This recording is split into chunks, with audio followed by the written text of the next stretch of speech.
Diamond League biyya Poland Silesia dilbata kaleessa irratti dorgommiiwwan garaagaraa 25 kan gaggeeffaman yoo ta'u kunneen keessaa 11 irratti sa'aatiin bakkichaa fooyya'uun dorgommicha miidhagina kenneera.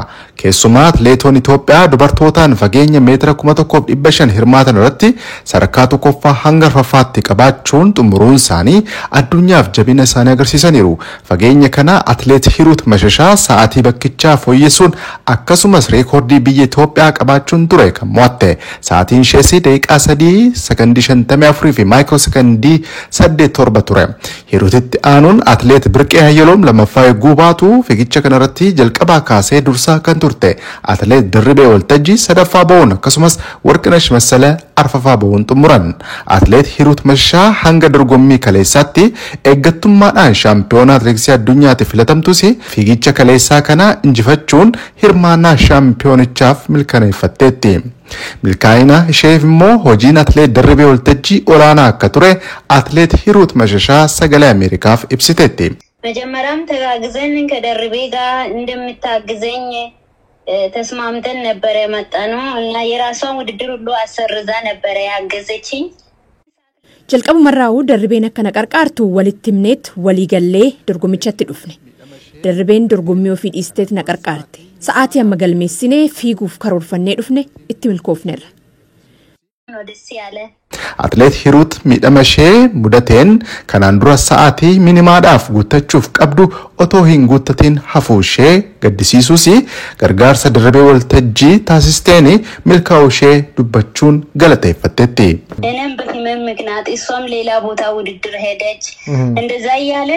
Anis sababa miidhamaatiin Dirribeenis dorgommii biraa irratti hirmaachuudhaan carraan sa'aatii fooyyessuuf qabnu dhiphachaa dhufuusaatiin abdii bakkan kutadhetti.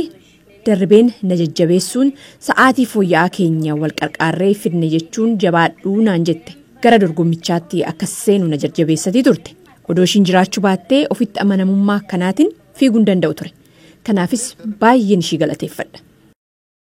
Atleet Dirribee Waltajjii gamasheetiin fiigicha meetira 800 Diamond League Sileesiyaa irratti hirmaachuuf karoora qabdus hiriyaa ishee Hirut gargaaruuf jecha dorgommicha haqxee turte.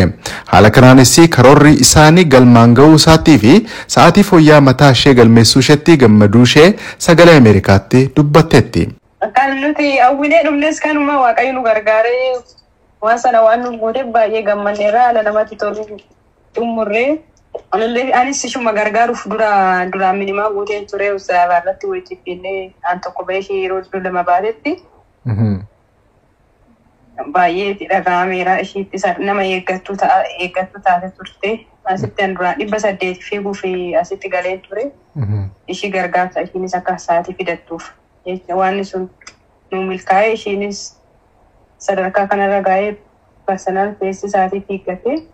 Arguu kiyyatti baay'een gabbadaanis baay'ee daddoleera. Kanaafis sa'aatiin ani yeroo jalqabaaf sa'aatii gaarii waan akka fiigee baay'ee gammada. Mee akkamitti ilaalte haala waliigalaa gargaarsa lammiileen yookaan atleetonni Itoophiyaa akkaataa kanaan wal gargaaranii tokkummaa isaanii yogguu dirree addunyaatti ibsan kun ergaa maalii qaba jettee yaaddate? Bakka tokkummaadha. Jaalala. Ispoortiin jaalala waan ta'eef bakka gara qulqulluufaa jaalachuu eenyunnee kan eenyuun nyaatu waan ta'eef kan Waaqayyo namaa qopheesse nyaata waliif yaaduun bakka wanta jiru. Dorgommiidhuma Diamond League Sileesiyaa kanarratti fiigicha meetira 3,000 kan hirmaatte atleet Firiiween Haayiluu reekoordii bakkichaa fi sa'aatii fooyya'aa mataa ishee galmeessisuun injifatteetti. Sa'aatiin galmeessistes daqiiqaa 8 fi sekondii 26 fi maayikiroo sekondii 6 ture.